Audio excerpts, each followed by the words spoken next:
నేను అడుగుతున్నా రేవంత్ రెడ్డి గారు, 100 రోజుల్లో పిల్లలు పుట్టలేదు ఓకే, 3 నెలల్లో పుట్టలేదు ఓకే, కానీ 30 నెలల్లో కూడా పుట్టకపోతే మరి ఏమని పిలవాలి నిన్ను?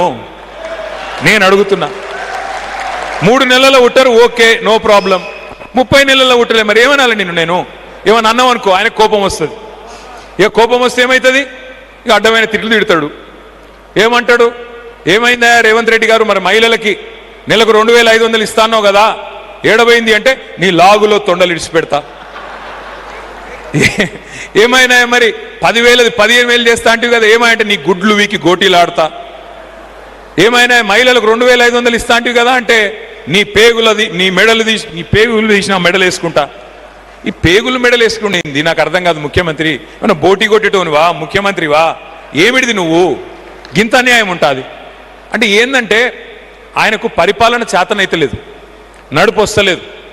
నడపనికి రాక వెనకటికి ఎవడో ముఖం బాగాలేకపోతే అద్దం బల్ల కొట్టుకుండంట. ముఖం బాగాలేకపోతే ముఖం మంచిగా చేసుకోవాలి, కానీ అద్దం బల్ల కొడితే ముఖం మంచిగా అవుతుందా? కాదు. కానీ రేవంత్ రెడ్డి గారు ఏమనుకుంటున్నారు?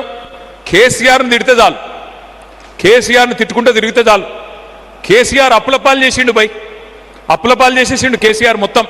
అందుకే నేనేం చేస్తలేను. నేను అడుగుతా ఉన్నా, ఒక్కసారి మిమ్మల్ని ఆలోచించమని కోరుతా ఉన్నా. మీరు 10 మందికి చెప్పేటోళ్ళు కాబట్టి రేపు మళ్ళీ మల్కాజ్గిరిలో గులాబీ జెండా ఎగిరే విధంగా చూసుకునేటోళ్ళు కాబట్టి మీరు అర్థం చేసుకుంటే 10 మందికి తెలుస్తుంది కాబట్టే నేను మీకు ప్రార్థన చేస్తా ఉన్నా. ఒక నిమిషం ఆలోచించండి. సరే రేవంత్ రెడ్డి గారు చెప్పింది నిజమే అని ఒక్క నిమిషం అనుకుందాం. కేసీఆర్ గారు అప్పులు చేసిండు అంటుండు. సరే నిజమే అనుకుందాం, కేసీఆర్ అప్పులు చేసిండు నిజమే అనుకుందాం. మరి కేసీఆర్ అప్పులు చేసి ఏం చేసిండు? కేసీఆర్ అప్పులు చేసి ఏం చేసిండు అంటే, కాంగ్రెస్ వాళ్ళు 65 ఏళ్లలో హైదరాబాద్లో ఒక్క కొత్త దవాఖాన కూడా కట్టలే. గాంధీ, ఉస్మానియా, నిమ్స్ ఈ 3 కూడా కాంగ్రెస్ వాళ్ళు కట్టినవి కావు, నిజాం నవాబు కట్టిపోయినాయి. 65 ఏళ్లలో 1947 నుంచి 2014 దాకా ఒక్క కొత్త దవాఖాన కూడా కట్టలే కాంగ్రెస్ వాళ్ళు.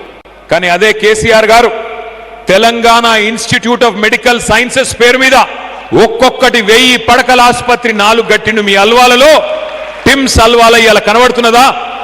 ఒక రాజసౌధాన్ని, ఒక ప్యాలెస్ ను తలపించే విధంగా కనబడ్డదా లేదా? మీకు చూసినరా లేదా?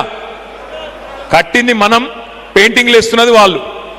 ఎట్లయిపోయిందంటే రేవంత్ రెడ్డి గారి కథ, ఆయన జేబుల కత్తెర పెట్టుకొని తిరుగుతున్నాడు. ఎక్కడ మనం కట్టిన ఫ్లైఓవర్ ఉంటే అక్కడ పోయి రిబ్బన్ కట్ చేస్తాడు, ఎక్కడ మనం కట్టిన బిల్డింగ్ ఉంటే అక్కడ పోయి రిబ్బన్ కట్ చేస్తాడు. ఆయన పాపం ఇక